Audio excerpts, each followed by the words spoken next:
Bueno, les presento a María Fernanda Leis, que es nutricionista de profesión, nutricionista deportiva, y que hoy día actualmente ella se está encargada de la coordinación del rugby en Argentina como nutricionista.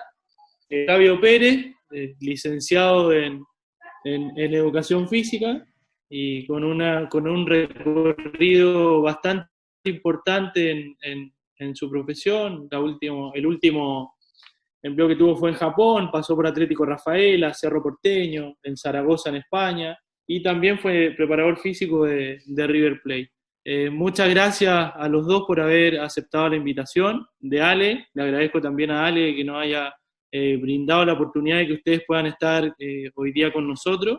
Le agradezco nuevamente, bienvenido y muchas gracias por haber aceptado esta invitación. Gracias, muchas gracias. Bien, lo que voy a empezar a comentarles a ustedes y hablar un poquito en este ratito es de la nutrición en los arqueros. Como primero les voy a comentar un poco en nutrición deportiva cómo se trabaja o cómo trabajamos los nutricionistas deportivas con los jugadores. Lo primero que hacemos nosotros es, cuando ingresamos a un club o en consultorio particular, es trabajar en la antropometría. Nosotros hacemos mediciones de antropometría para estimar la composición corporal del jugador, ¿sí? ¿Y qué hacemos? A través de un método de 5 componentes sabemos del cuerpo de ese jugador, cuántos kilos de músculo tiene, cuántos kilos de masa muscular tiene, cuántos kilos de masa adiposa, que sería la grasa, cuántos kilos de masa residual, que tiene que ver con un estimativo de los órganos, y cuántos kilos de esqueleto tiene el jugador, y cuántos kilos de piel, ¿sí? Es lo menos eso. ¿Qué es lo que más nos importa a nosotros? Es la masa muscular, en fútbol, la masa muscular, la masa adiposa y la masa ósea. ¿Por qué? Yo acá puse una foto, me costaba mucho encontrar una foto de un arquero en cuero, entonces encontré la de un jugador de fútbol. Nosotros en la antropometría trabajamos con un índice que se llama índice músculo óseo, ¿sí? Que es la cantidad de músculo que puede cargar mi esqueleto. Por ejemplo, si yo tengo un esqueleto grande, voy a poder cargar más masa muscular. Si tengo un esqueleto chico, voy a poder cargar menos masa muscular. En fútbol lo que se plantea es que, por ejemplo, por cada kilo hueso, un jugador pueda cargar de 4.2, 4.3 kilos de músculo, o que de los resultados, más del 50% tenga de masa muscular. Bien, voy a avanzar. Otra cosa que tenemos en cuenta en la antropometría es la masa adiposa, que sería la grasa, el lastre, la mochila, y lo que nos va a hacer que tengamos dificultad para acelerar o para correr, ¿sí? Entonces, en fútbol tenemos en cuenta el tema de índice músculo óseo, kilos de masa muscular, kilos de masa adiposa. En fútbol lo que se hace es midiendo, se le hacen mediciones a los pliegues del cuerpo, y la suma de todos esos pliegues del cuerpo tienen que dar un número. Por ejemplo, en futbolistas amateurs se trata que la suma de todas esas mediciones de menos de 50 milímetros, en futbolistas profesionales menos de 40 milímetros, y en arquero menos de 50. Y eso va a depender mucho del profe que tengamos, del entrenador, y también va a depender mucho de cómo se sienta el jugador en la cancha. En la teoría podemos tener eso, pero si un jugador se siente en esa cancha, vamos a tratar de llegar a un punto en el cual el jugador esté en óptimas condiciones para rendir. Bien, obviamente podemos ver acá, generalmente los arqueros son los más altos del equipo, obviamente para agarrar todas atajar bien y llegar a todas las partes del arco. Acá podemos ver la talla de los distintos porteros de las ligas del fútbol. Podemos ver que las ligas de Europa, o la Premier League o la Bundesliga, son los más altos. Después, digamos, en las ligas italianas va bajando un poco la talla, y en la liga española y francesa son un poco más bajos. Estos son promedios, no quiere decir que acá en Argentina o en Sudamérica no haya un jugador que mida 1,90. Bien, acá es un promedio de peso que vemos de los distintos puestos. Por ejemplo, acá podemos ver que el peso promedio de los arqueros es 83 kilos, cuando los defensores tienen 79, los delanteros 74, los volantes 73. Las tallas son en arquero 1,89, los defensores 1,81, los delanteros 1,76, los volantes 1,77. Entonces, lo que hacemos digamos, en nutrición deportiva es primero evaluar a los jugadores y en base a eso ver si le tenemos que plantear objetivos para ver si tienen que aumentar músculo, bajar grasa, corregir un montón de cosas de su alimentación que quizás están metiendo la pata. Bien, nosotros tenemos todo lo que es un entrenamiento visible, que es lo que obviamente y es lo que se ve en los entrenamientos físicos, los técnicos, el partido, el gimnasio, otras actividades que el jugador puede hacer por fuera del club o del entrenamiento. Y después tenemos lo que llamamos entrenamiento invisible. Estos son los 3 pilares del entrenamiento invisible. Uno es la nutrición, otro es la hidratación, y otros son las horas de descanso y sueño. ¿Sí?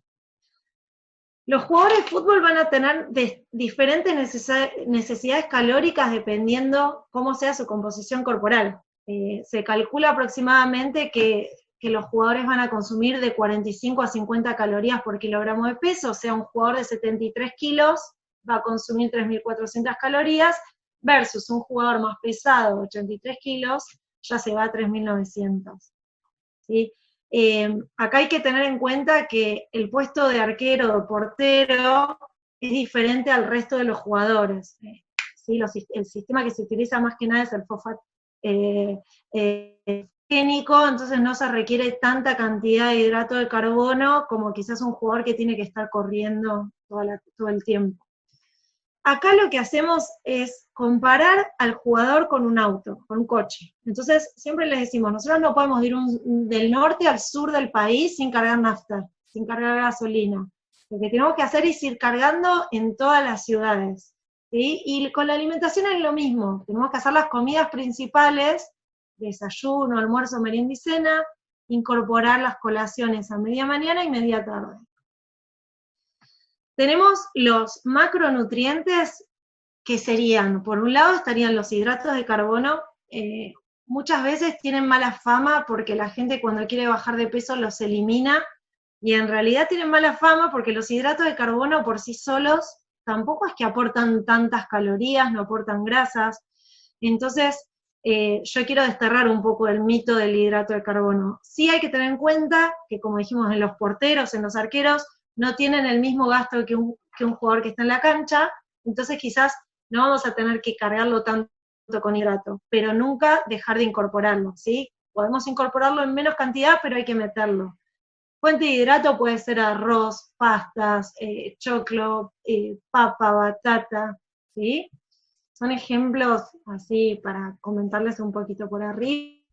Después tenemos por otro lado las proteínas, que las proteínas que pueden ser de origen animal o vegetal, y dentro de las proteínas de origen animal tenemos carne, pollo, pescado, lácteos, huevos, ¿sí? Quesos. Y ahora se está empezando, bueno, hay muchos jugadores que están empezando a incorporar la proteína de origen vegetal a la alimentación, como puede ser las legumbres, los frutos secos, ¿sí? El tofu, un montón de proteínas que pueden reemplazar la proteína de origen vegetal. ¿Bien? Y por último, y no por eso menos importante, tenemos las vegetales y las fibras, que va a ser lo que nos va a terminar de ayudar a formar el plato que tiene que tener ese jugador. Pueden ser ensaladas o verduras crudas o cocidas. Y vamos a incorporar en mayor o menor medida, depende del objetivo que tenga ese jugador. ¿Sí? Lo ideal es que nosotros tengamos este plato y que este plato tenga una fuente de hidratos, una fuente de proteínas y una fuente de vegetales y fibras. Bien, esto es un plato, esto depende mucho, porque quizás en otros países culturalmente comen diferente, se tendría que armar de distintas formas. Es un típico plato argentino, acá está el pollo con el huevo, sería la fuente de proteína, después el choclo sería el hidrato, la ensalada sería la fibra, después a la izquierda tenemos el arroz que sería el hidrato, el pescado que sería la proteína, la salsa o zapallo que sería la verdura, y en el medio tenemos la carne, que ese es el plato que generalmente le gusta a la mayoría, la proteína estaría en la carne, y después tenemos mezclada papa, batata, cebolla, zanahoria y tomate, y estaría mezclado el hidrato con la fibra, ¿sí? Esto va a depender del objetivo. Por ejemplo, si tenemos un portero que lo tenemos que hacer bajar de peso, nosotros lo que vamos a apuntar es que, digamos, de ese plato, las proporciones sean mayor cantidad de fibra, mayor cantidad de ensalada o verduras, y un poquito menos de hidrato, un poquito menos de proteína. En cambio, si tenemos un arquero muy flaquito que lo tenemos que hacer aumentar de peso, vamos a aumentarle la cantidad de hidrato y proteína, y obviamente la ensalada va a ir en un bowl aparte. Si este jugador está bien y lo tenemos que educar o ordenar, organizar, con que tengan un alimento de cada grupo, ya sería un plato completo, ¿sí? Otra cosa a tener en cuenta, y que es súper importante, nosotros le decimos timing de ingesta de proteína, que los jugadores puedan incorporar en las comidas principales, en el desayuno, almuerzo, merienda y cena, una porción de proteína, digamos, que esté incluida la proteína. ¿Esto para qué? Para mantener la masa muscular. Muchas veces a jugadores para aumentar músculo le hacen la hiperproteica y meten grandes dosis de pollo, de huevos revueltos, y en realidad lo importante es el timing, no que sean grandes cantidades de golpe, sino que en cada una de las comidas principales puedan incorporar la proteína. Y obviamente meter colaciones para no llegar con tanta hambre a las comidas. Otro punto que dijimos que es súper importante del entrenamiento invisible, dijimos que era la hidratación, ¿sí? Estos son vasitos que muchas veces en los clubes, yo le doy vasitos descartables a los jugadores, se los doy y le digo, bueno, anda al baño, hacé pis acá y tráeme el vasito. Muchas veces podemos ver a través del color de la orina si los jugadores están hidratados o no. La hidratación de los jugadores tiene que ser más clarita, ¿sí? No tan oscura. ¿Por qué? Porque hay que tener en cuenta que 76% de nuestra masa muscular es agua. Entonces, si un jugador está deshidratado, primero no va a aumentar músculo y va a tener mucho más riesgos. Los jugadores que más se lesionan, más se acalambran, generalmente es porque están deshidratados. Entonces, es importante este punto, no subestimarlo, ¿no? El tema de la hidratación. No esperar a sentir sed. Cuando nosotros sentimos sed, ya estamos deshidratados. Bueno, el arquero, portero, al lado del arco, puede tener ahí la botellita, puede tener más a mano, pero yo he visto entrenamientos de quizás de 2 horas, 2 horas y media, y que los jugadores no toman nada de agua. Y bueno, es importante también nosotros como nutris deportivos, también educar o ayudar a los profes a que en algún momento corten y que se puedan hidratar. Quizás el arquero está, digamos, no está como los otros jugadores moviéndose en la cancha, pero también transpira un montón porque están con un montón de ropa.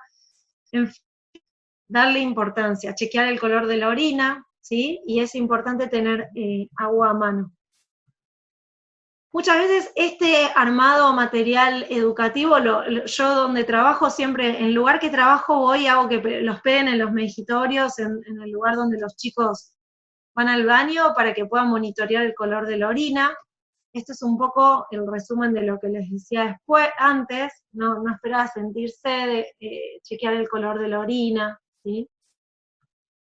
Y los tips nutricionales, a veces, este puntualmente lo armé para el club que estoy ahora de las inferiores de Platense, pero era para darle importancia a la hidratación, es que desayunen, que en el viaje, la mayoría vienen en transporte público, que se aseguren por lo menos de venir tomando una botellita chiquita de agua, porque muchas veces no toman nada y ya llegan al club deshidratados.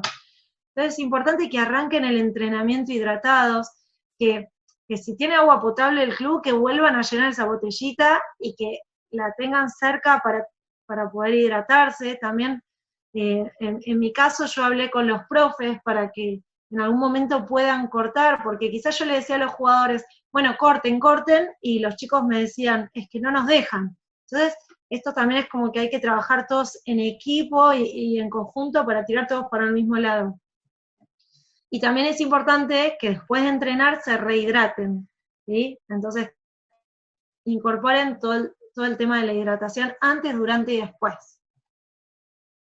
Bueno, el tema de incorporar nafta para los entrenamientos, esto es de bajo, no se requiere suficientes recursos, uno puede cortar la fruta. He visto que quizás uno deja la manzana entera ahí, no se la comen, se la corta en pedazos y los jugadores se las devoran.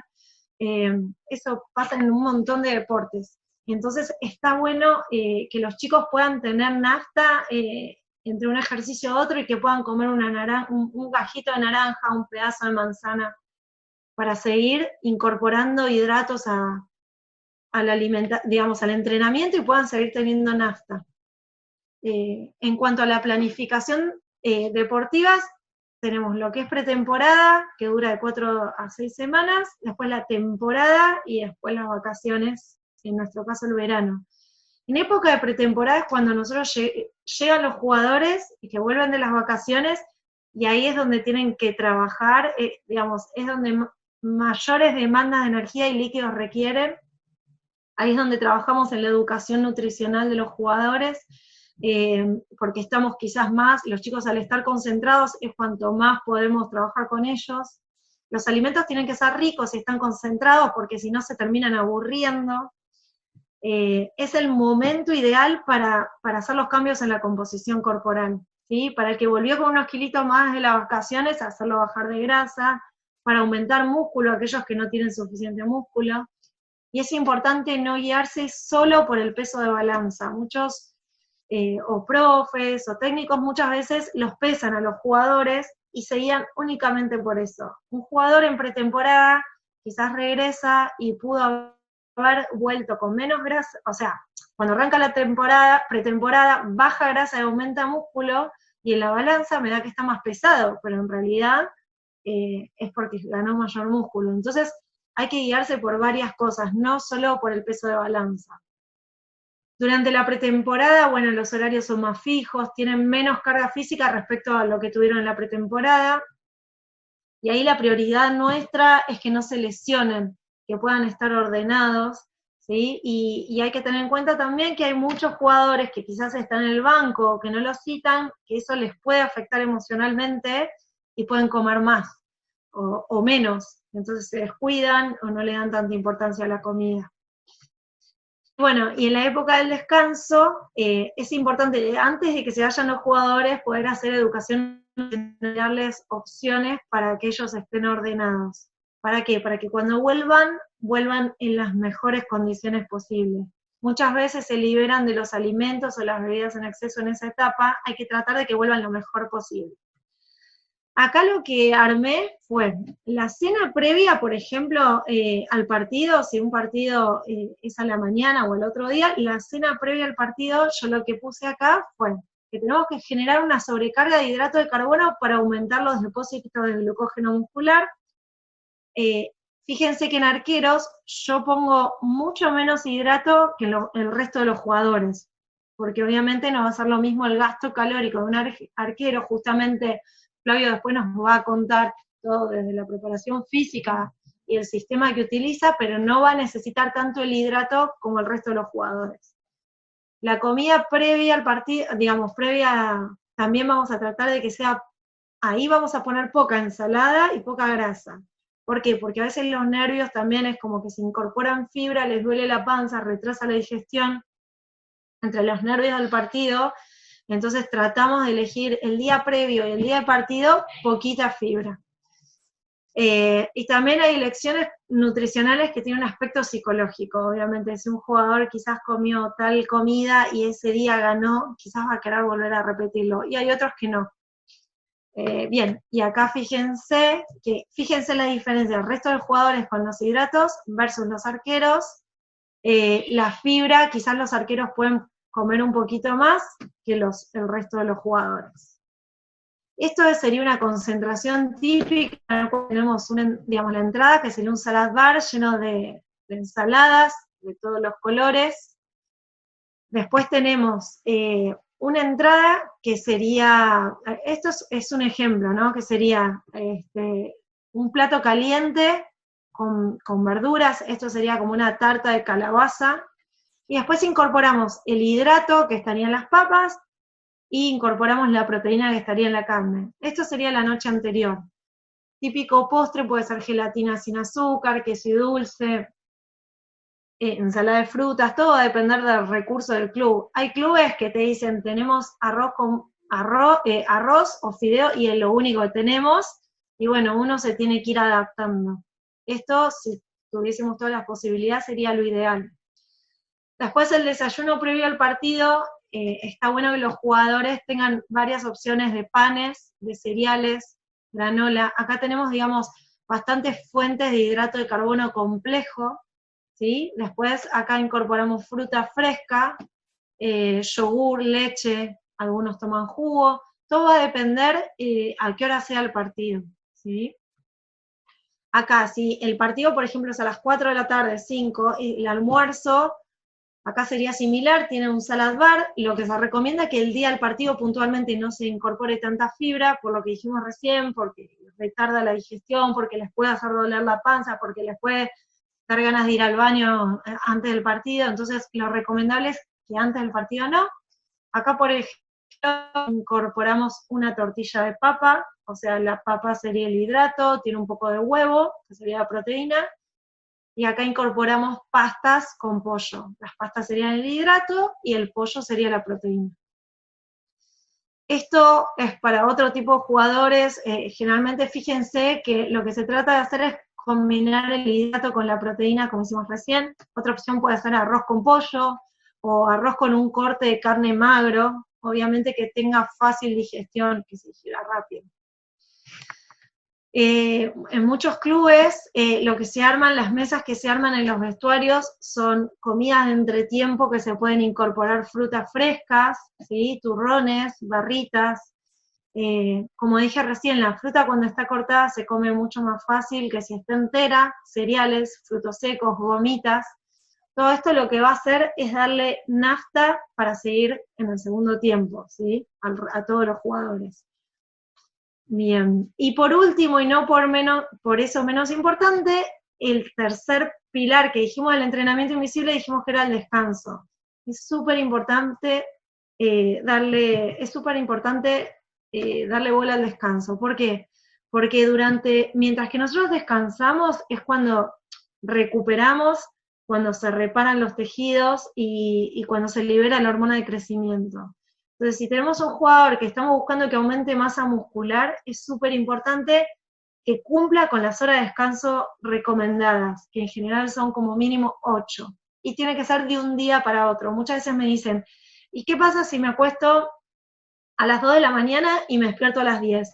Y no, la idea sería que arranque en un día, que sea de un día para otro. Acá estos son tips: evitar el celular, quedarnos con el celular, con las redes sociales, maratón de Netflix. Ahora en la cuarentena hay muchos jugadores que están con el FIFA, el Fortnite, con la Play, con la Xbox, hasta cualquier hora, y la verdad que están súper desorganizados.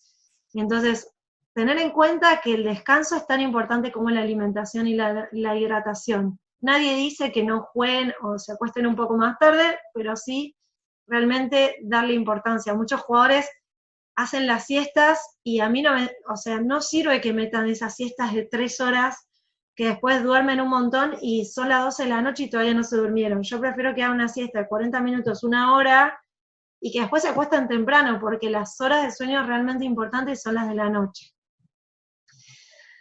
Bueno, creo que ya resumí un poquito. Acá les dejo mi Instagram, por si les queda alguna duda y quieren después preguntarme por privado. Perfecto, María Fernanda. Primero felicitarte por la presentación, por la tremenda presentación que nos acabas de dar. La verdad que es muy provechoso, muy completa, y felicitarte obviamente.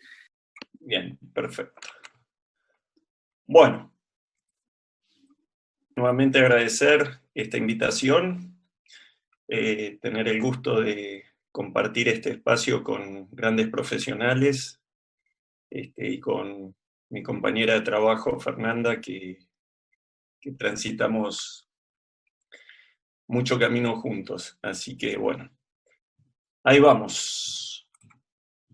Bien, el objetivo es darles los fundamentos para el armado de un entrenamiento.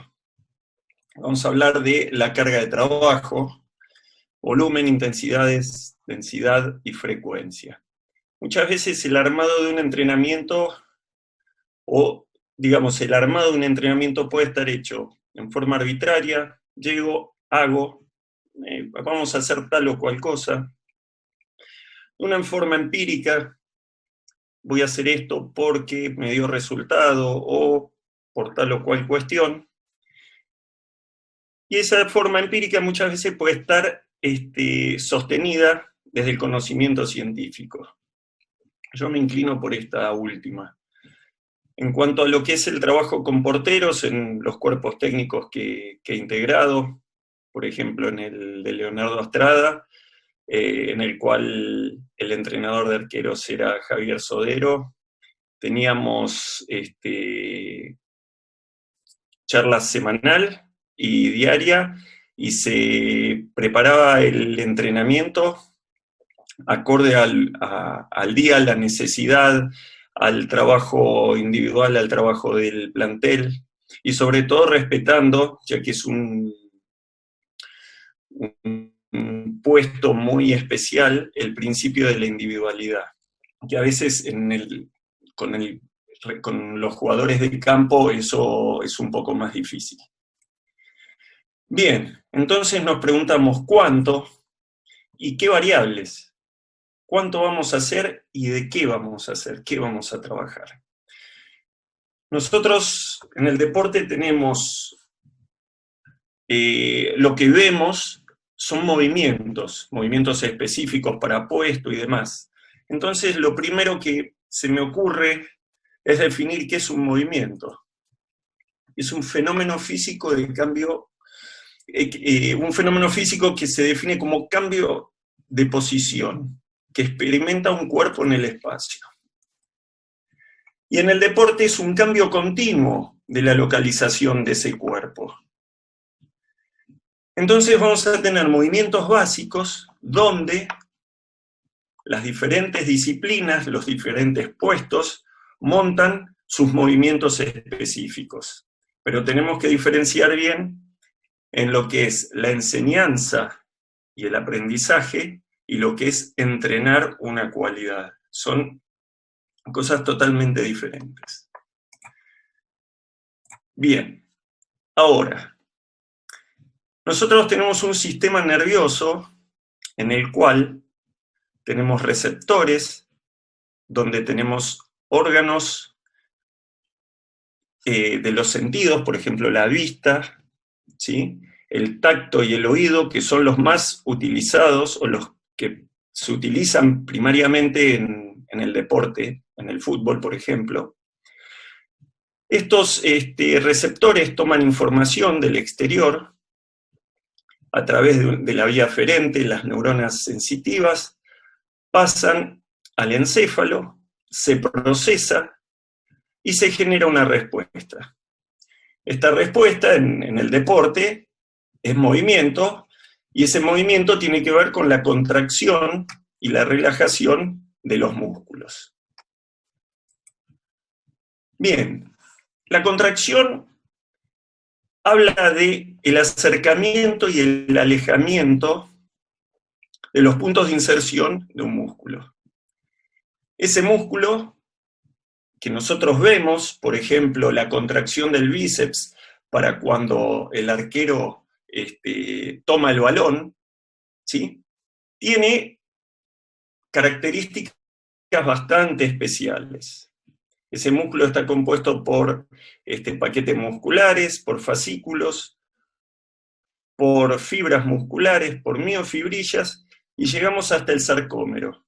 El sarcómero está formado por proteínas, actina y miosina. Imagínense, el sarcómero mide entre 1,5 y 2,5 micrones. Ustedes dirán, ¿para qué me está diciendo todo esto?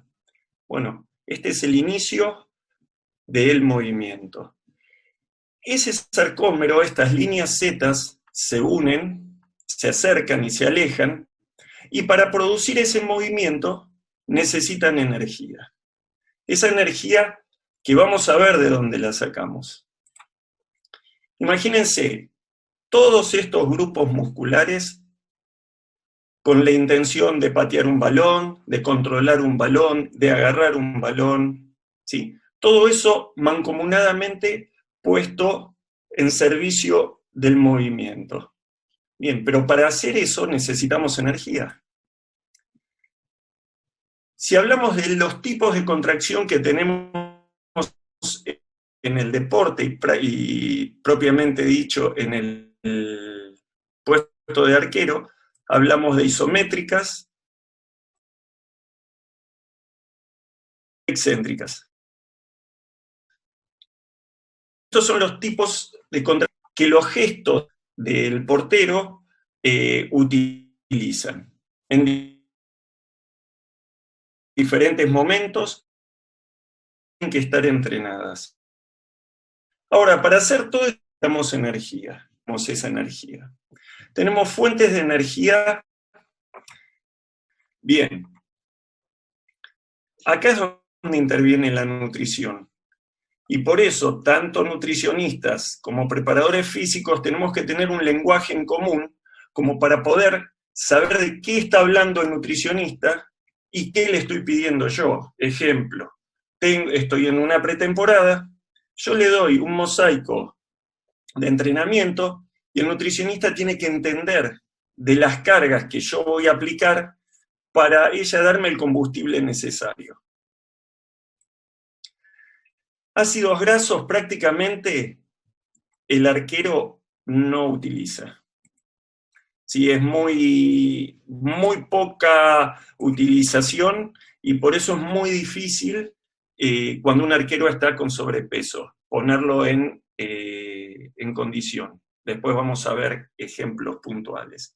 Y los aminoácidos localizados en el músculo es lo que no tenemos que tocar. Esto, cuando hace el arquero muchas veces hace dietas restrictivas de hidrato de carbono para bajar de peso, ¿sí? Mete la mano en el pool de aminoácidos y ahí frecuentemente aparecen lesiones, ¿sí? Musculares, sobre todo de gemelo, pero tiene que ver con deshidratación y con falta del sustrato primario. Atención con esto. Bien, el entrenamiento del portero. Tenemos una parte de entrenamiento individual y una parte de entrenamiento grupal, en las cuales tenemos trabajos técnicos, de preparación física y trabajos tácticos. Esto tiene que entrar, cada una de estas partes, en el sistema de entrenamiento. Todo sistema es la unión de distintas partes para obtener un objetivo, ¿sí? No pueden funcionar como compartimientos estancos. Para lograr la supercompensación, la llegada con estado de forma al partido, y si lo vemos más atrás en lo que sería edades tempranas, en las etapas de formación, yo digo que la pretemporada tiene que durar 6 años, empezar en novena o prenovena y terminar en quinta o cuarta. Cuando el arquero llega a primera división, o cualquier deportista de campo, ya tiene que tener sus cualidades totalmente desarrolladas en la forma óptima que el deporte las demanda. Porque el tiempo que tenemos en primera división es muy poco. No se pueden modificar cualidades. Es muy difícil mover determinadas cualidades en esta etapa, en el profesionalismo. No hay tiempo. Ejemplo, cuando estábamos en River, teníamos Copa de Verano, 5 partidos. Terminaba la Copa de Verano, empezaba la Copa Libertadores, y ahí mismo empezaba el torneo. Prácticamente la posibilidad de trabajo es muy pobre, es muy poca. Entonces, la formación es en esos años donde el objetivo puntual sería formar y no ganar partidos. El ganar o perder tendría que ser un accidente, y esto tendría que ser entendido por el club y por los profesionales que manejan las divisiones inferiores. Entonces, con 6 años de trabajo, que son más o menos unas 2.500 a 3.000 horas, podemos desarrollar las cualidades que nuestro deportista necesita. Es muy difícil mejorar la fuerza máxima cuando el jugador está con 4 semanas de pretemporada y luego inicia un campeonato. Es muy difícil mejorar el consumo de oxígeno en una edad donde ya esa variable no se puede modificar o su modificación es muy poca, si el porcentual es muy poco, y encima tenemos que trabajar específicamente en mejorar esa cualidad, donde realmente en ese momento lo que tenemos que trabajar es en forma específica. Por eso, edades tempranas, trabajo multilateral. Edades avanzadas, trabajo específico. Obviamente eso es porcentual y se va modificando a medida que vamos avanzando. Bien, ¿qué aptitudes físicas tiene o son necesarias para el puesto? Agilidad, potencia, flexibilidad, reacción, anticipación y muchas otras. Marco las primarias. Bien, ¿qué sistemas energéticos utilizamos en los diferentes deportes? Pensemos algunos ejemplos. ¿Qué ejemplo se acerca a lo que es el puesto del arquero? Bien, tenemos 3 sistemas. Sistema de fosfágenos, láctico y el de resistencia aeróbica. El sistema de fosfágenos nos habla que estamos entre 8 y 10 segundos, lo cual ya a partir de los 3 segundos empieza a haber participación del sistema láctico. Entonces, nuestros entrenamientos, por la brevedad de los estímulos y por la alta intensidad de los mismos, no deberían exceder tiempos breves, distancias breves, y tratar de abordar lo menos posible el sistema del ácido láctico. Esto lo programamos con tiempos de trabajo y tiempos de pausa, o sea, la densidad que tiene ese entrenamiento nos va a dar la localización del sistema en que estemos utilizando. Ahora bien, veamos qué pasa en una carrera de 100 metros. Ustedes dirán, ¿qué tiene que ver 100 metros con el arquero? Bien, yo no encontré trabajos de biopsias musculares, ni mucho menos en arquero. Todavía creo que no está estudiado en demasía, o por lo menos yo no lo he encontrado. Entonces, utilizo esta gráfica y me baso en las distancias que sí hay trabajos que mencionan. Entonces me posiciono en los 10 metros de altísima intensidad. Y empiezo a ver qué sucede con el adenosintrifosfato, el ATP, esa molécula que nos entrega la energía. Prácticamente se mantiene estable, ¿sí? La concentración nunca disminuye menor del 60% del valor de reposo. Bien, ahora, ¿qué pasa con la fosfocreatina? Que era la molécula que nos permitía la resíntesis de este adenosintrifosfato. Empieza a caer en forma considerable. ¿Qué pasa con el lactato? Empieza a aumentar en forma considerable. Fíjense cómo uno trepa y cómo el otro desciende. Esto es muy importante en la planificación de los ejercicios, en las intensidades, en los tiempos de trabajo y en las pausas que recuperen esta molécula, y que el trabajo esté siempre sobre esta fase, sobre este sistema energético. Cuando empezamos a entrar en la taxidemia, empezamos a ver que el arquero empieza a hiperventilar para sacarse todo ese dióxido de carbono que es producto de este ácido láctico. El pH muscular baja considerablemente y la acidez obviamente sube. Bueno, acá es un sistema tampones para otro deporte eso. Bien, ¿qué está sucediendo entonces? Con esta molécula que hablábamos. Tenemos la molécula de ATP, el adenosín y los 3 fosfatos. Una enzima, ATPasa, rompe este grupo funcional y se libera la energía. esa energía que necesitamos para ese sarcómero que habíamos hablado en las primeras filminas, se acorte y nuevamente se relaje. Y esa cantidad sucesiva de sarcómeros en serie, que terminan siendo las uniones del músculo en las distintas palancas óseas, hagan que ese músculo se acorte y ese músculo se relaje. Muy bien. Ahora, ¿cómo resintetizamos esta molécula? Que habíamos dicho y vimos en el gráfico que tenemos muy poca concentración. Con el sistema del ácido láctico tenemos, el sistema láctico, me está molestando esto acá. Un minutito, por favor, que me tiene mal traer ahí está, ahora sí. Bien, tenemos el ATP para producir energía y la contracción muscular. Una vez que esta molécula se rompe, me queda el adenosintrifosfato y lo tengo que recuperar. ¿A partir de qué? De la fosfocreatina, que era ese vector que estaba cayendo de color azul. Dijimos que de este sustrato tenemos poco. Entonces, fíjense, poco tiempo de trabajo, la caída es vertiginosa y necesitamos mucho tiempo, ¿sí? Entre un minuto y medio para la recuperación a valores de inicio. ¿Qué sucede si la pausa se acota? Este sistema tiene poca duración y entramos en la lactacidemia, o empezamos a utilizar el ácido láctico.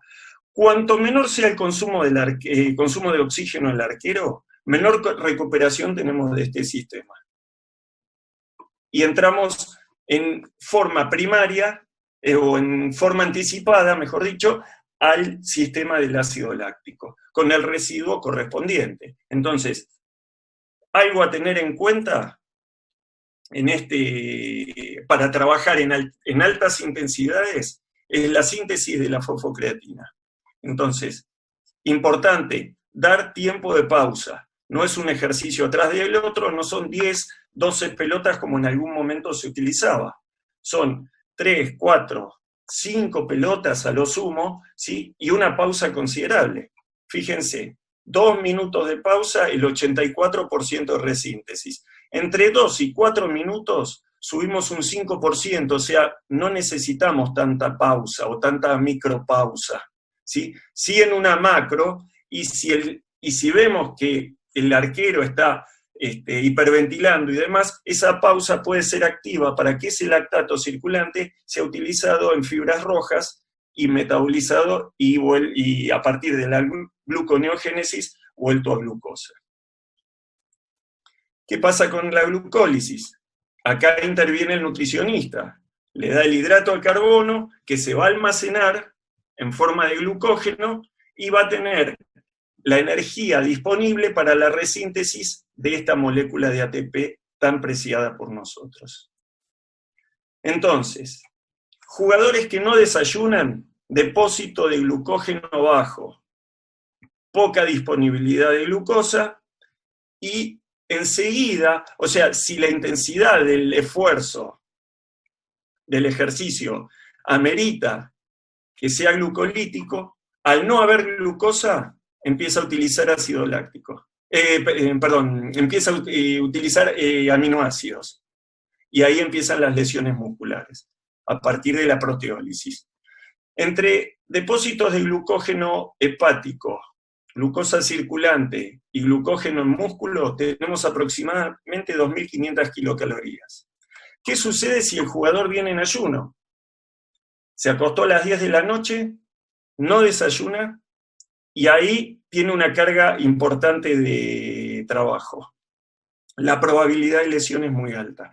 ¿Qué sucede si el arquero, en este caso, desayuna un café con leche con medialunas? Acá la cantidad de glucógeno almacenado es mínimo, porque la ingesta fue muy alta en grasas, ¿sí? Estará saciado en cuanto a su apetito, ¿sí? Pero no tiene el combustible necesario. Por eso tenemos que ser muy estrictos, y esto enseñarlo de pequeños a los niños, cuando entran en el deporte, a tener conductas alimenticias adecuadas. Recuerden que tenemos entre 2.500 y 3.000 horas para formar a un niño en un deportista de élite.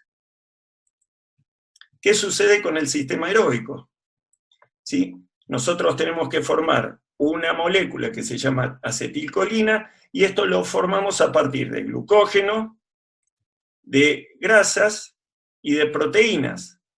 Esta dijimos que no la tenemos que utilizar. Este sistema prácticamente no se utiliza en el entrenamiento ni en la competencia, salvo, ¿sí?, que hagan trabajos específicos. Y sí se utiliza para la resíntesis de esa fosfocreatina que hablamos antes. Esta sería la célula muscular.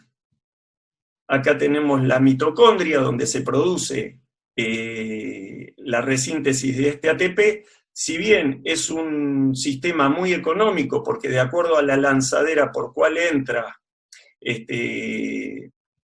la acetilcolina, ¿sí?, tenemos 36 o 38 moléculas de ATP frente a 2 que me da el sistema de la glucólisis en citosol, pero prácticamente por la intensidad de esfuerzo, este sistema energético no se utiliza. Bueno, veamos qué sucede con el tema del rendimiento físico. Pruebas de rendimiento, yo-yo test. Los porteros tienen prácticamente los valores más bajos. ¿Por qué? Porque comparado, por ejemplo, con un mediocampista o con un zaguero, las prestaciones son totalmente diferentes. Ahora, este test, ¿sí?, yo lo tomo a partir de los 15, 16 años y hasta los 18 años. ¿Por qué? Porque el sistema de la glucólisis tiene una enzima que se llama fosfofructoquinasa, que es la enzima llave que permite la ruptura de esa molécula de glucosa. Esa molécula se desarrolla entre 14 y 15 años, o sea que tomarlo antes no tiene sentido. Esto lo digo para todas las posiciones. Y en arqueros, luego de los 18 años, esa prestación, esa cualidad es muy difícil de mejorarla. Ya después lo vamos a ver con las curvas de pico de velocidad de crecimiento, donde tenemos la edad sensible para lograr la gran mejora. Por eso digo, esa gran pretemporada que empieza en prenovena, novena división y termina en quinta división, en los clubes grandes donde ya empiezan a subir a reserva y demás, hay que aprovecharla y poner la cualidad tanto en cantidad como en calidad en el momento indicado. Después vamos a ver la ubicación de cada una. Lo mismo sucede con el intermitente en nivel 2, el portero es el que más bajo nivel tiene, pero no así en la cualidad velocidad. Este es un diagrama, se llama score Z, la línea del medio sería el promedio del plantel. Hacia la derecha tenemos 1, 2 y 3 desvíos de estándar, y hacia la izquierda lo mismo. Bien, los puntitos que están de la derecha, de la línea media a la derecha, son los jugadores más veloces. Veamos qué pasa con los porteros. Evaluado 1, tenemos en 10 y 15 metros, ¿sí? Evaluación 2, está un desvío estándar, muy bien, pero acá tenemos un portero que está un desvío estándar, o sea, de estos 3, este es el más lento, y en las 2 distancias evaluadas. A ver, ¿qué sucede ahora con el salto?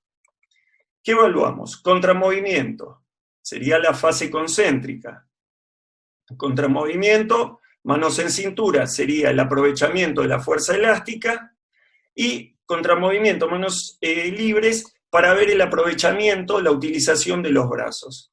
¿Qué pasa con los porteros? Fíjense, está a la derecha un desvío estándar, o sea, tiene buena potencia de piernas y muy buen aprovechamiento de brazos. No así tan buen aprovechamiento de fuerza elástica. Este otro portero estaba en velocidad no más de un desvío estándar, y en potencia de piernas casi en la media, lo cual no es bueno. Pero aparte tampoco tiene buen aprovechamiento de lo que es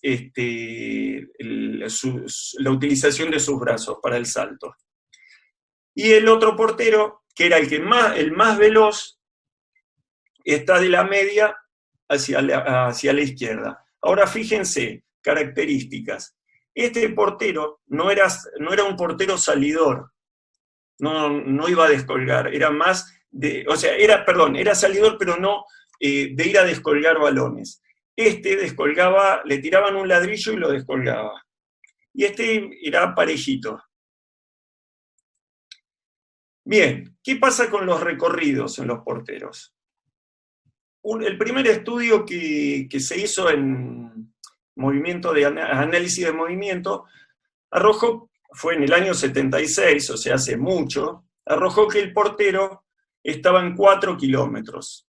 Esto obviamente ha cambiado. Tenemos un estudio bastante reciente y con muy buena metodología, ¿sí?, en el cual está arrojando que el portero está recorriendo un promedio de 5 kilómetros 600 y en algunos casos supera los 6 kilómetros de distancia total. Ahora, si nosotros queremos ver la distancia recorrida en alta intensidad, fíjense que son pocos metros. Y lo que sí se nota es que tiene un coeficiente de variación muy amplio, ¿sí? Fíjense que el desvío estándar es más que la media. ¿Sí? Hay arqueros que están entre 23 y otros que están en casi 2-3 metros. Esto ya nos está indicando que lo primario, los gestos que definen, tienen que ver con la alta intensidad. Entonces, nos está indicando qué sistema energético se usa qué sistema primario se está utilizando, y ya ahí empezamos a tener una idea de tiempos de trabajo, tiempos de pausa, densidades y demás. Ahora veamos este gráfico, que es la graficación de esa tabla, donde la alta intensidad tiene que ver con un 2% del trabajo realizado en el partido. De esos 5 kilómetros 600, 300 metros tienen que ver con la alta intensidad. Esto ya no se está hablando de recorridos. Fíjense esto ampliado, velocidades de 19 hasta 20 kilómetros por hora, 200 metros, 56 con un desvío estándar bastante más pequeño que el anterior, y a muy alta intensidad 11 metros que podían llegar a ser 20. Esto en un partido, lo correspondiente a un partido. Y ahora los tiempos de las distintas acciones a intensidades diferentes. Observamos nuevamente que la alta intensidad tiene poca cantidad en prestación de tiempo. Y acá lo volvemos a ver, 1%. Entonces esto ya nos empieza a dar una idea de para dónde tenemos que orientar los trabajos de alta intensidad en nuestros entrenamientos. Acá lo mismo, y acá tenemos una tabla donde nos habla de la cantidad de acciones de alta intensidad y de sprints.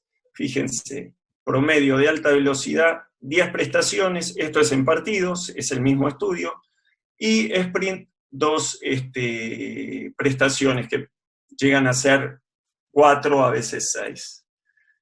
El mayor número de sprint fue de 5 metros, la distancia, seguido por 10 metros. Por eso, cuando vamos a evaluar, no tiene sentido evaluar distancias mayores en velocidad. Este es un seguimiento que teníamos de los porteros en Japón. Fíjense que el promedio nos daba 5.200 metros. Al técnico le gustaba que el portero juegue, Los defensores lo utilizaban mucho para las salidas de balón, y un desvío estándar de 600 metros. ¿Cómo sería un microciclo? Un microciclo partido domingo a sábado. Jugamos un domingo, lunes descanso, martes trabajo de prevención, fuerza explosiva de tren inferior, y trabajo de técnica básica. Todo esto lo arma el entrenador de arqueros. Lo que nosotros como preparadores físicos hacemos es ayudar al ordenamiento y a la cuantificación del trabajo, y poniendo y coordinando, ¿no?, obviamente con él, los tiempos de trabajo y los tiempos de pausa. ¿Para qué? Para que tenga toda una coherencia.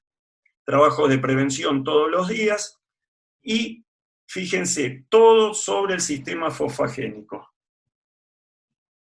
Prácticamente no hay otro tipo de entrenamiento. Domingo, miércoles, domingo, otro microciclo. Perdón, acá es sábado, miércoles y domingo. Acá prácticamente la carga de trabajo es baja, la carga es en competencia, trabajamos más para recuperar que para lo que sería el desarrollo, y como es un trabajo fosfagénico que no deja residuo, acá se baja bien los volúmenes de trabajo, pero el día anterior al partido se puede trabajar. Recuperamos, en los partidos hay un gran gasto por la intervención del sistema nervioso. El arquero es el deportista dentro del campo que más concentrado está durante los 90 minutos, y ese gasto hay que tenerlo en cuenta. Ahora veamos un poco lo que hablaba Fernanda de la composición corporal. Hablamos del fraccionamiento de 5 masas. Ella lo dijo, yo lo voy a recalcar: seguir a los deportistas, y sobre todo cuando estamos en primera división con peso balanza, hoy prácticamente no tiene sentido, podemos cometer muchos errores, tenemos herramientas que son mucho más precisas y nos orientan para nuestro trabajo. Esta composición corporal la fraccionamos, como ella bien dijo: masa muscular, masa grasa, piel, vísceras y hueso, de las cuales nosotros con alimentación, hablando del portero, y entrenamiento, podemos modificar su masa muscular y con trabajos periféricos su masa grasa. Con trabajo específico de arquero, la masa grasa no se toca. No se mueve 1 gramo de grasa. Sí tenemos en cuenta para la planificación y sobre todo los trabajos de fuerza, la relación músculo-óseo, lo que hablaba Fernanda antes. En un arquero puede estar en 4,5, un poco más que un jugador de campo. Y esto lo hacemos mínimamente 1 vez por mes. Un estudio que tiene mucha importancia, tanto para nosotros los preparadores físicos como para el entrenador de arquero, porque arquero gordo, ¿sí?, arquero con esta masa elevada, es más lento, salta menos, se traslada menos y se cansa más. ¿Cómo lo clasificamos? Hacemos una tabla de doble entrada, donde tenemos a los jugadores en óptimas condiciones en este cuadrante, y a los jugadores en condiciones muy desfavorables en esta, ¿sí? Un arquero que no tiene músculo y que tiene tejido adiposo excesivo es un arquero lesionable, es un arquero que no va a rendir, y es un arquero que cuando entrena se cansa rápido. El requerimiento energético, esto es un trabajo que hizo Francis Colway en River. Fíjense que si bien son los más pesados o casi los más pesados del plantel, los que más músculo tienen y un tejido adiposo, no de los que menos, pero que sí tienen que estar bajos, son los que menos kilocalorías tienen que ingerir. Esto lo explicó Fernanda perfectamente, la distribución de los platos y la distribución y los timings de ingesta. Ahora veamos un caso práctico. 2 arqueros del mismo equipo, ¿sí? Del mismo plantel, primera división. Tenemos sumatoria de 6 pliegues, 46 milímetros. Fíjense el corte de sus abdominales, pectorales y demás. O sea, está magro, es un jugador de campo. Su relación músculo-óseo, 4,2 kilos. Está bien, podríamos llevarlo como mucho 1 kilo más de masa muscular. Esto nosotros, preparadores físicos, tenemos que estar muy atentos, porque el músculo pesa también, y sobre todo para prestaciones de alta velocidad. Bien, ¿qué es lo que este kilo de músculo, si hablamos de mejorarlo, orientémoslo a músculo fisiológico, no un músculo de fisiculturista, que pesa pero no genera rendimiento. Esto, como dije antes, en la pretemporada de 6 años. Es muy difícil a un arquero que llegue a primera división empezar a modificarle estas variables, ¿sí? Sobre todo la de la masa muscular. Envergadura, una variable muy importante y después la vamos a detallar en este puesto. 1,91 m. Fíjense la relación entre lo que es su talla, acá, 1,85 y su envergadura. Este arquero está en óptimas condiciones. Ahora veamos el caso 2. Este arquero está en el cuadrante derecho, no está acá abajo, pero tiene un exceso de tejido adiposo. Fíjense, 76,2 milímetros versus el anterior, 46,1. Fíjense, relación músculo-óseo 4,6, está bien, el otro 4,2, estamos bien en masa muscular, pero hay un exceso de peso, casi 6 kilos de más. Es muchísimo para un arquero de primera división. Hablamos que esto se modifica solamente con alimentación, es muy difícil en primera división. ¿Por qué? Por el calendario competitivo y sobre todo cuando el arquero es suplente, porque tiene menos cantidad de trabajo que el otro arquero, que el arquero titular. Vamos a tener un apartado para eso. Entonces, 2 jugadores, el mismo puesto donde prácticamente deberían ser muy similares, y tenemos al primero en un cuadrante óptimo y este en un cuadrante bastante inadecuado para este puesto. Bien, entonces, aspectos genéticos y plásticos, diámetros y longitudes. ¿Esto por qué lo marco? Para los entrenadores que trabajan en divisiones inferiores. Esta parte viene con la genética, ¿sí? Esto no lo podemos modificar ni con entrenamiento ni con alimentación. Al contrario, lo tenemos que favorecer y estar muy atentos a que no haya déficit calórico. Aspectos plásticos, perímetros y pliegues. Esto se modifica con entrenamiento y con alimentación. La alimentación y el entrenamiento tienen que ir en fase, van de la mano. Yo a todos lugares donde fui, desde que estoy trabajando en fútbol, Ferro, año 1996, fui con un nutricionista. Año 1996 ya hacíamos cineantropometría. Después, los 6 años que estuve en River, llevé un nutricionista para inferiores, que es hoy el que está en primera división, y un nutricionista para la primera división. Y a la pretemporada el nutricionista venía, le estoy hablando de año 2000.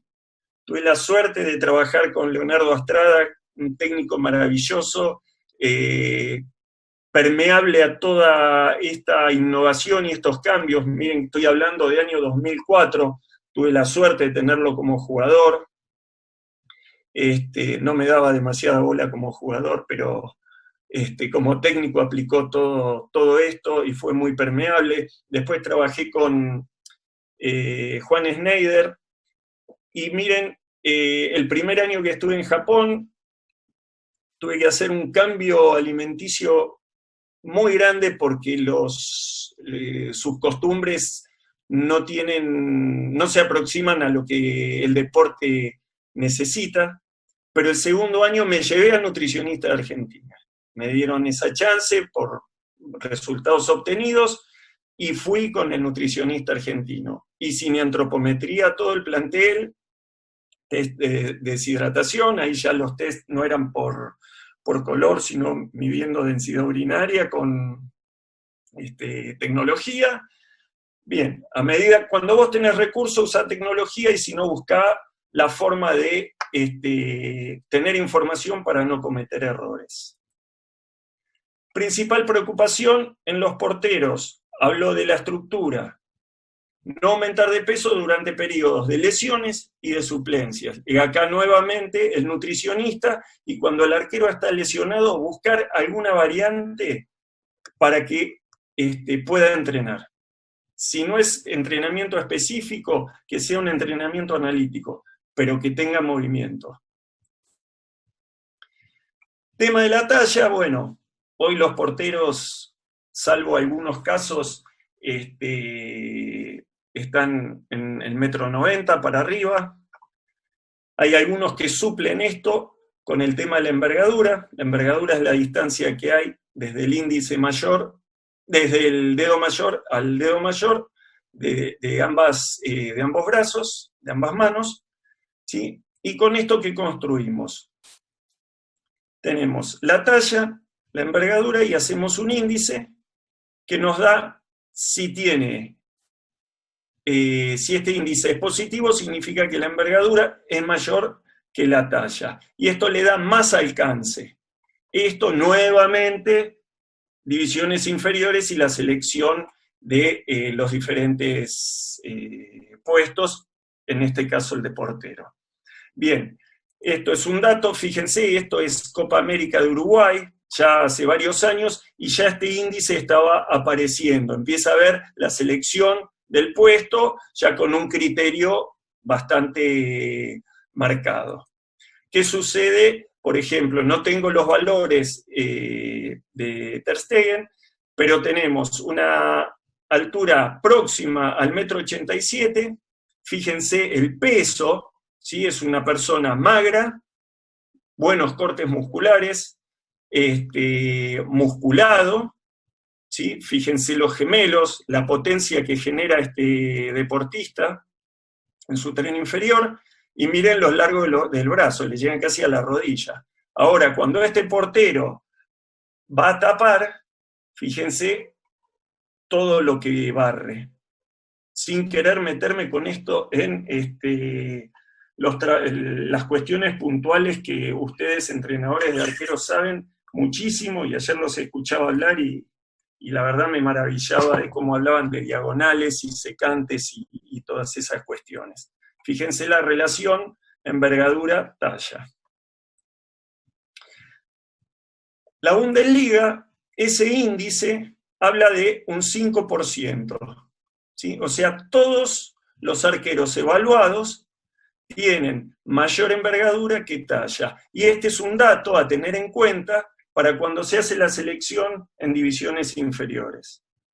Esto hay que medirlo, es una variable gratuita, no se necesita, si no tengo recurso del nutricionista, lo único que necesito es saber hacerlo, construirme un estadiómetro con una cinta métrica, saber manejar Excel y tener ganas de hacerlo. No más que eso. Ahora miremos, acá tenemos una tabla con 4 porteros. Tenemos el primer portero con índice mayor que 0. Segundo portero, índice mayor que 0. Estos dos porteros están con índice negativo. Ahora, sigamos el estudio de estos dos. El primero pesa 77 kilos. El segundo pesa 90 kilos. ¿Acá qué inferimos? A este portero es o ectomorfo o le falta masa muscular. No tenemos datos, pero podemos inferir. Miren el índice de masa muscular. 20,6. Es borderline de punto inferior.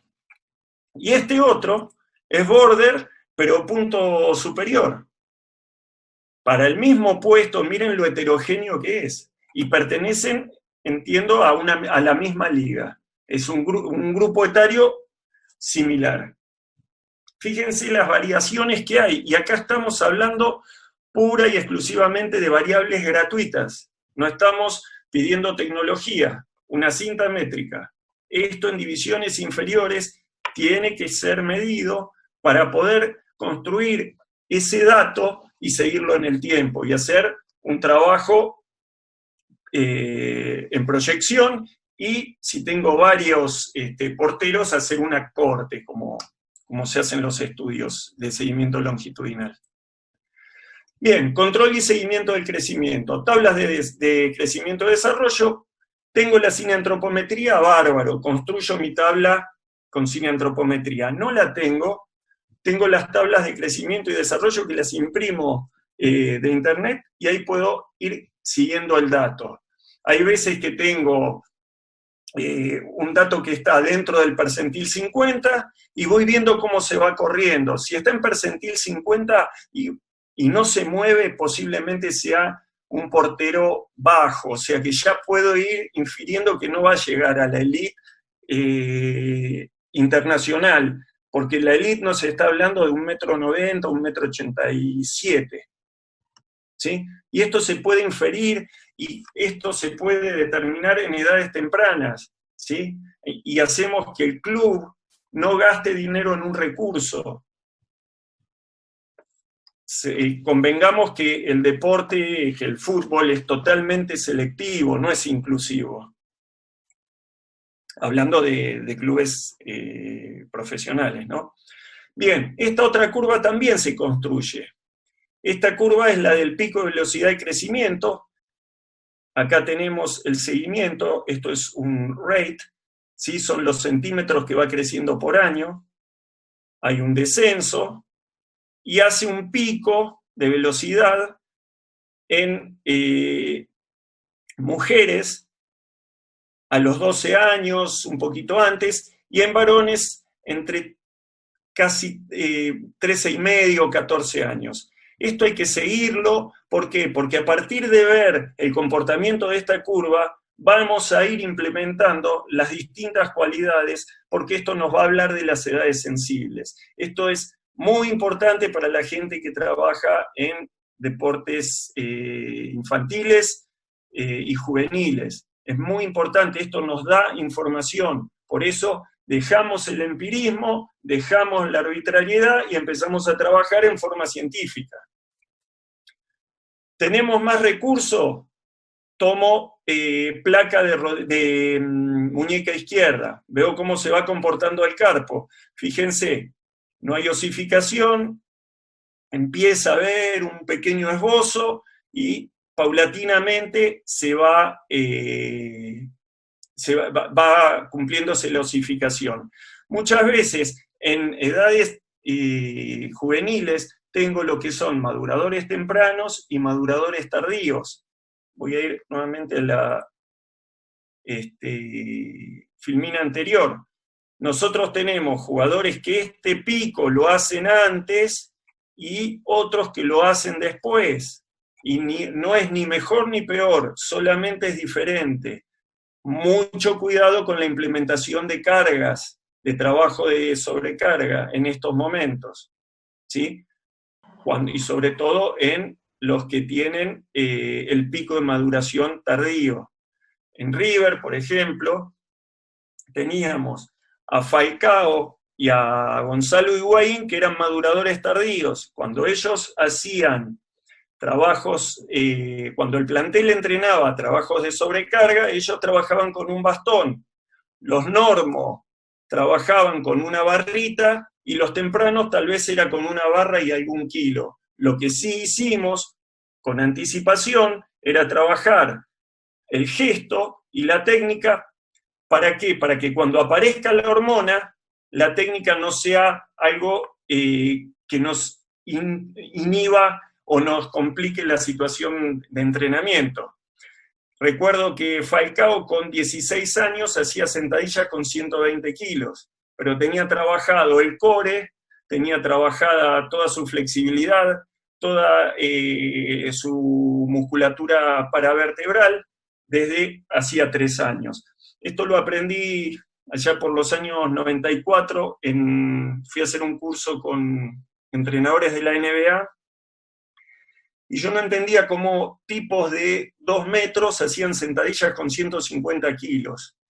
Y bueno, cuando empezaron a explicar todo el proceso de formación, ellos necesitaban jugadores muy explosivos, muy fuertes, con mucha capacidad de salto. El entrenamiento de fuerza era muy importante, pero lo preparaban 4 o 5 años antes para poder empezar a manejar esos niveles de fuerza.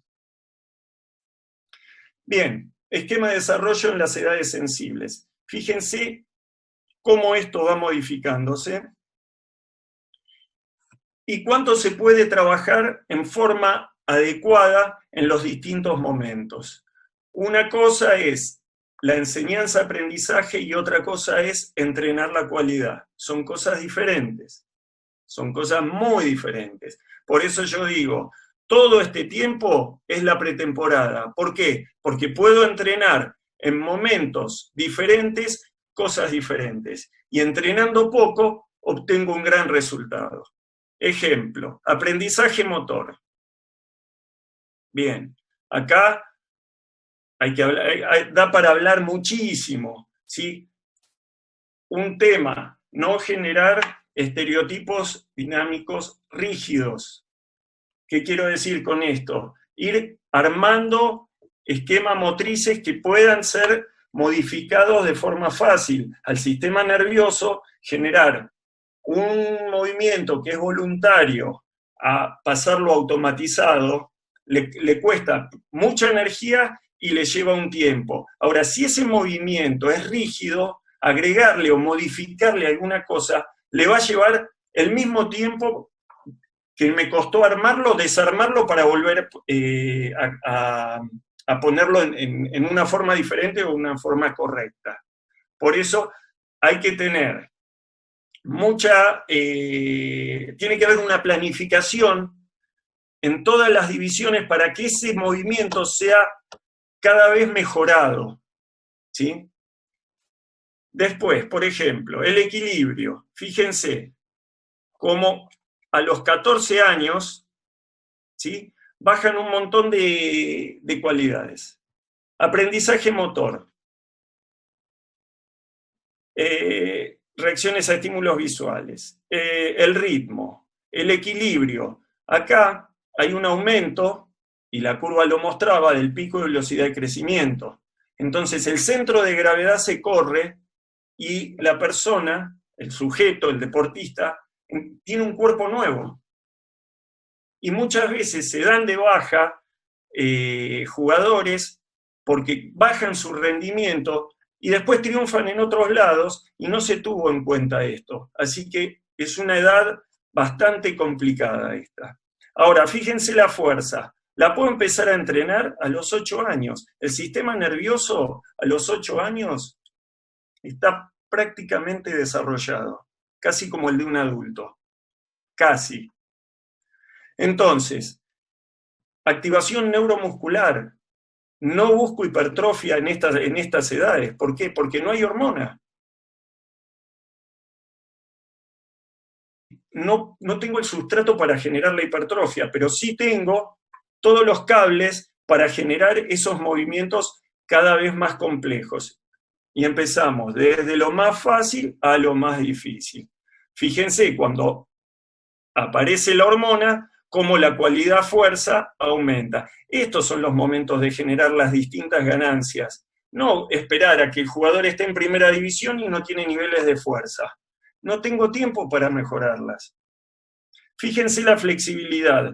Cómo a partir de donde empieza el pico de velocidad y crecimiento, ya cambiaron las palancas y no tengo mejora. Miren todo lo que tenemos para trabajar y que no es específico Cuando digo específico no quiero decir que vayan a nadar o a andar en bicicleta, que no tenga la especificidad que tiene el fútbol profesional. Fíjense las cualidades, ya puestas en el pico de velocidad de crecimiento. Hablábamos acá de unos 14 años, algunos antes, otros después. Si yo construyo la curva, yo voy a saber para cada jugador dónde va a ir los trabajos de flexibilidad, los trabajos de velocidad, los skills, los trabajos de las habilidades, los trabajos de resistencia, los de velocidad. Fíjense, acá trabajo todo lo que es la frecuencia de paso, y acá trabajo la amplitud de paso. ¿Por qué? Porque ya el jugador tiene fuerza, tengo la hormona, entonces puedo mejorar toda su fuerza extensora. Los trabajos de fuerza ya con kilos empiezan acá, donde antes, en estas habilidades, yo metía los trabajos gestuales, por ejemplo, una carga de potencia, un arranque, ¿sí? Un peso muerto. Entonces, cuando aparece la hormona, en ese momento yo puedo optimizar el trabajo y no tengo que perder tiempo en enseñarle cómo es una carga de potencia, o cuando están en primera división, que no tengo el tiempo para usarla, para enseñarle, y no tengo la herramienta para usar, porque es muy lesionante, y sobre todo en arqueros con talla de 1,90, que ahora lo vamos a ver en detalle. Esto es muy importante, y sobre todo para el puesto, la flexibilidad. El arquero tiene que tener mucha movilidad articular, no tiene que tener rigidez en sus caderas y mucha movilidad en la columna, en todas sus partes de la columna. Fíjense la diferencia de maduración, lo que hablábamos antes, madurador tardío, madurador temprano, los cortes musculares que tienen, sus deltoides, sus gemelos, un nene, un hombrecito. ¿Qué hacemos nosotros? Es establecer el estado de crecimiento y desarrollo, en qué momento de la curva se encuentra. Y para porteros, estimar la talla final del adulto, con un error muy pequeño. Hay programas que calculan esto, pero necesitamos sin antropometría, talla parado, talla sentado y alguna otra cuestión. Y esto se puede estimar. Entonces, este niño seguramente, o posiblemente, para no afirmar, posiblemente no pueda ser un arquero profesional. Lo que hablaba del seguimiento, el jugador que estaba a la izquierda, su talla no la modifica. El jugador de la derecha, su talla va increyendo. El jugador de la derecha, su masa muscular va increyendo, y el de la izquierda, aumentaba, el de la derecha la mantenía constante. Pesas no, pesas sí. Trabajo técnico de pesas sí, y este ya lo tiene incorporado. ¿Por qué? Porque antes que esto suceda ya lo empecé a entrenar. Fíjense, en estadios madurativos de Tanner, esto lo toma el médico, es por caracteres sexuales secundarios, uno está en 3 y el otro está en 5. Pertenecen a población diferente, o población biológica diferente, por más que sean ambos de la misma división. Fíjense lo que sucede, o esto por lo menos pasaba en River, varios años de medición, 745 jugadores, la mayor cantidad, esto es un diagrama de frecuencia, la mayor cantidad de jugadores habían nacido en enero, febrero y marzo. Le da una ventaja en crecimiento en edades tempranas que los que nacen en noviembre y diciembre. Pero estos después, cuando acomodan en esa curva que tanto insisto, el pico de velocidad de crecimiento, los igualan. Ahora, si este es más hábil, obviamente en detección posiblemente no sea el que me haga la diferencia en novena, octava división, séptima. Acá puedo nombrar a jugadores que he tenido como Aymar, Saviola, Bonanote, D'Alessandro, jugadores que eran muy hábiles, pero en divisiones inferiores no hacían diferencia. Sí la hicieron después, y para el club ha sido un ingreso económico muy grande. Vamos a ver las palancas. Vamos a imaginar que estamos haciendo un ejercicio de core. Un portero y un pivot. Fíjense las diferencias que tenemos, ¿sí? En cuanto al fulcro, al brazo de resistencia y al brazo de potencia. Es un puesto que nosotros, preparadores físicos, tenemos que estar atentos de no meterlo en lo global. Yo siempre trabajo, o lo he hecho, con Javier Sodero, con Emilio López, un entrenador de arqueros español espléndido, en forma diferencial. La fuerza y demás cualidades separados del grupo, ¿sí? Con trabajos totalmente individualizados. Fíjense en el press de banco. El largo de brazo es una desventaja porque el recorrido es mucho mayor. Todos los ejercicios de fuerza que tienen empuje, fuerza en banco, el segundo tiempo, los press militares y demás, el arquero está en desventaja. No así con los de tracción. El recorrido es mucho menor. Pero atención con esto. En este punto, ¿sí?, la parte más peligrosa del movimiento, es cuando la barra está a la altura de la rodilla. Es cuanto más brazo de resistencia tengo. Entonces, individualicemos los entrenamientos, evitemos lesiones. Es un puesto en el cual no hay mucho jugador, se puede caracterizar y utilizar el principio de la individualidad en forma muy efectiva y tiene parámetros fisiológicos que son totalmente diferentes al resto de los jugadores. Una sesión de entrenamiento, entonces. Iniciamos con el planteo de objetivos. ¿Qué vamos a hacer? Y el por qué, circuito de recompensa. Entrada en calor. Entrada en calor general, una entrada en calor específica. General, aumento de la temperatura corporal, aumento de la vasodilatación, movilidad articular, flexibilidad específica, es toda de ustedes. Yo de esto no entiendo.